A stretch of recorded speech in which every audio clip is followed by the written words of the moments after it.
আসসালামু আলাইকুম। সবাই কেমন আছো? আশা করি আল্লাহর রহমতে সবাই ভালো আছো।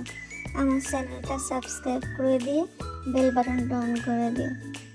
আজকে আমি রান্না করব রুই মাছ আলু দিয়ে মাছের ঝোল। আলু, টমেটো, পেঁয়াজ, কাঁচামরিচ কেটে নিয়েছি। মাছগুলো লাল লাল করে ভেজে রেখেছি।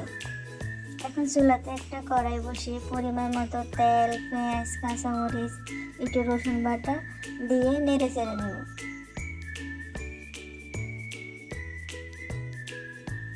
এখন পরিমাণ মতো হলুদ, মরিচ, লবণ, জিরা অ্যাড করে দেব।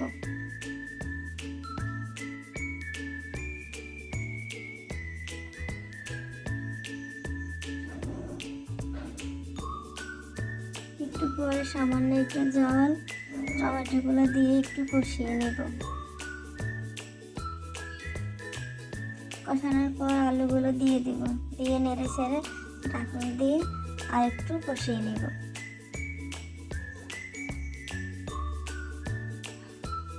আমার কষানো শেষ। এখন পরিমাণ মতো পানি দিয়ে দিব।